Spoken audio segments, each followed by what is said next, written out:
It's the downhill section of the house music album House Share, track 16, Housemaid. We're going downhill now, almost at the end. Can't wait, because then that means I can move on to other stuff. Now, breaking news. Housemaid. If you remember, I was a bit concerned about Housemaid because, well, of the name. And I kind of remember sort of just choosing it because I was getting fed up with the joke of every track having house in it, and I couldn't be bothered to think of anything else. I can think of bleeding loads now. But anyway, I just had to listen to half of it. I haven't got time for all of it. I'm busy. I'm broadcasting these things from under my blanket in the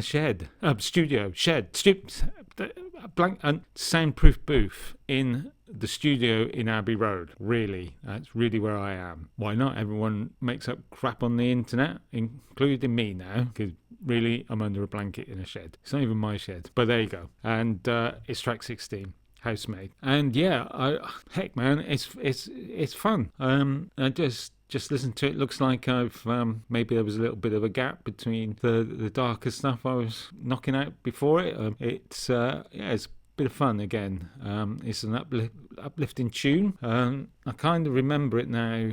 I think, as I say, I probably got. I think if I remember rightly, I was only going to do 18 tracks for my so-called house album, and I just mentioned it to a friend of mine who's not really into dance music or anything like that, that I was doing an album. And she said, 20 tracks, that's a lot. And I was like, oh, what do you mean 20 tracks? Well, it's what's on an album. I was like, I was only going to do 16, well, possibly 18. I thought I'd a push. So I think this was going to be my last track of my so-called album. And then I pulled my socks up and pushed on through for another 4 tracks to make a 20-track album, because if you're going to make an album, you can't have an asterisk against it, can you? It's got to be an album. If you're going to tell people you've got an album, you want it to be an album. You don't want someone to say, oh, you've made an album? Yeah, I made an album. Yeah, well, that's good. Well, must have been hard getting to 20 tracks. What do you mean 20 tracks? I've got 16. Well, that's not an album. That's an EP. I don't want to do an EP. I was planning to do an album. So if an album's got 20... Do you know what? I never thought to look. I've got albums somewhere on vinyl, obviously, but I don't know where they are.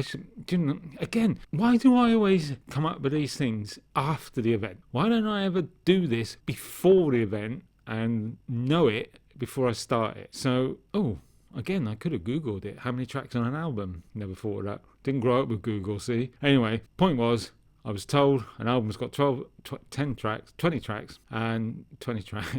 and so I thought, well, I'm not having an asterisk against my album. It's not going to be mistaken for an EP. An EP doesn't have 16 tracks, though, does it? EP, extra player, in case you don't know.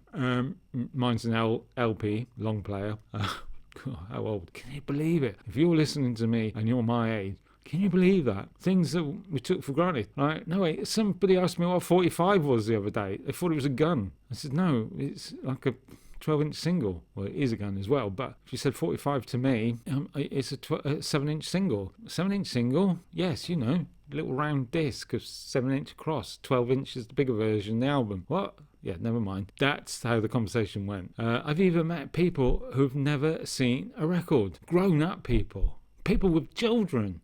Never seen a record. Can you imagine that? That's just wrong. I mean, not that I think records are great. Don't get me started on vinyl. Do not get me started on vinyl. I've got a lot of vinyl. Back in the day, I worshipped vinyl, loved vinyl. Went out every Saturday. Not just Saturdays, that's wrong. But mostly Saturdays. But sometimes in the week. Whenever I saw a record shop, I'd stop and go in and see what they had. Because you couldn't get things delivered to you like that. If you did, you had to wait 32 days, I think it was, and you were lucky if you got something in 32 days. Anyway, vinyl, it's had its time. When there was nothing else, it was great. Yes, it is. Why haven't I got rid of my vinyl? Why? I did start telling people I was looking on Discogs to sell it. I was looking at, yes, some of them are worth 70 quid, maybe more. Some aren't. And I suddenly thought, I bleeding hate this vinyl. I wish I had this on digital. And then it was pointed out to me that I could probably get them anyway, digitally already done, which is true, you can. And some of the ones that you can't because of, they never made it big or whatever, I could record myself, and I thought, yes, it's true. I've got the shed I can keep them in, and I couldn't part with them. Once they're gone, they're gone. But I can't bear them, and there's so many reasons. Don't get me started on them. As a whole, I don't know. I don't even know how long I could go on about what's wrong with vinyl. But like I said, for anybody out there who wants to know, if anyone's out there thinking about buying some vinyl and they want to know the truth about it, ask me in the comments. And if there's enough people that ask, I will do something about it. Maybe not I might do it with visuals because I've got enough of them. That might be fine. Maybe it'll be the first one I star in myself. But yeah, and enough people asking is probably one. I'll be amazed if there's even one person who asks. I'll be amazed if anyone comments. But anyway, back to Housemaid. And yeah, I was pleasantly surprised when this one broke, and it did come back to me because it's got a real kazoo sound in lead, which made me laugh, and it's a really nice biting bass, and it's a good house tune. It's upbeat, and it's got a nice vocal hook, or it's more of a vocal hit. This I've chopped, or I've done something with it, so it's turned into a nice little hook thing, and yeah, again, I don't know. I mean, it's in your mood, isn't it? I was about to say it's not a masterpiece or anything. Well, I know, engineeringly speaking, none of them are. I'm never going to. I mean, flipping out. If there is some kind of a sound engineer works in a studio or something that does listen to this, it may be one of the 8. I honestly, I would love it if you got in contact and maybe we could do something, because it's fascinating. I'd love to hear the stories. I mean, I don't know if anybody. Well, this is when I always sort of knew that it was important, because I like to watch the documentaries, like Rolling Stones documentary, when they were putting together one of their albums, and you always get those.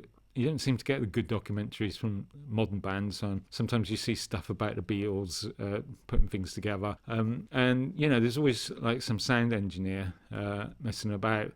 But with the house music, I'm not knocking like band sound engineers. That they I'm sure they do great. But what I've noticed with the EDM sound engineers is that they can make or break a tune. You may not remember this. It's not the recent tune that. What was his name? Oh, I can't. It was Spaceman. He didn't he do the Eurovision or something? Anyway, there was another tune called Spaceman a while back, and it went to number 1, and it's full of bonkers noises. I think to be fair, I always tended to buy the weird tunes that came out like that. I don't know why. It started with Audio Zodiac Dynamite, or whatever they were called. I just thought, where is that? That's on a 45 somewhere. Blimey, that would be something to again. Because it was the sounds. I mean, the sounds are every day now. It's like the Matrix. If you remember when you saw the Matrix film and that effect in there when they're doing all that freezing and 3D moving around crap, you see that in a lot of things now. But at the time, it was like earth-shattering. But some of these tunes, they had sounds in them we hadn't heard before. Don't forget, we grew up on Rolling Stones and Beatles and what have you, and so some of these sounds were mad. Anyway, this tune Spaceman, I got to number 1 and it was big, and it's really weird. Spaceman, all these weird sounds. It's I mean, I can't say it's good, but it's better than that. Anyway, I obviously heard it, and I think I bought the 45, or I was given the 45. Sometimes I got things given to me. I was friends with record shop owners and promoters. When you were a DJ back in the day, they used to send you things if you were going to play them out. It was a way of promoting stuff. So anyway, I got this tune, and I think the original is on the other side. Anyway, you listen to the tune that went to number 1, and then you listen to the original. It is unbelievably different. I mean, there is nothing about the original that would have raised your interest. It would not have even got in the top 40, I'm convinced of that. Anyway, the story goes that the record label or someone gave it to a sound engineer and said, what can you do with this? Flipping heck. Whether you like it or not, I mean, it is a bit weird. it's probably could be remixed for modern taste and might be pretty good. But back then, it was bonkers, and it went to number one. You can't argue. I'm bloody sure it was number one. And it was purely on this sound engineer had taken this tune and just affected things. And the difference is crazy. Try and find it on Tinterweb. Spaceman from probably the 90s, I would say. And if you get it, you'll know the one I mean. Spaceman, it's kind of, you know, it's not the fella that did the recent one that went into Eurovision. And listen to that, whether you like it or not, fine. But then listen to the original, and you'll see what I'm getting at. Unbelievable. Just not even the same. You wouldn't even know. It's just a complete different thing. So yeah, sound engineering is amazing and makes a massive difference. And yeah, if you're a sound engineer, one of the 8 of these listeners, do you know what? I'm really bigging this up, thinking I'm going to get 8 people listening to this. But one of the 4, and 2 of those are me. So yeah, if you can get in touch and maybe you could share some secrets, I mean, that would be great. It'd be interesting to know what you worked on. Maybe you made a difference. That would be great. But anyway, I digress again. I don't know if that's a good thing for a broadcast like this. See. Anyway, so Housemaid. So yeah, I was surprised that it was good. For me, I think it's a nice house tune. I don't know. I think it's possibly got more of a modern outlook to it than the 90s, if it's got any outlook at all. But yeah, it's got some nice breaks. It's got the emotional feel. And when the kazoo sound comes in, do you know what a kazoo is? I can't even describe what a kazoo is if you don't know what it is. It's something you blow and it makes a kazoo sound. Again, I bet you anywhere someone's got a YouTube channel where they're playing a kazoo. So if you don't know what that is, do you know, after I've done this, I'm going to Google that and see if there is one. Is it Google? No, YouTube it, and there's got to be. I haven't seen a kazoo in years. I think they used to fall out of Christmas crackers when I was a kid. But anyway, yeah. So I think it's a lot of fun, and as I say, it's track 16, and let's take a look. Well, let's take a listen.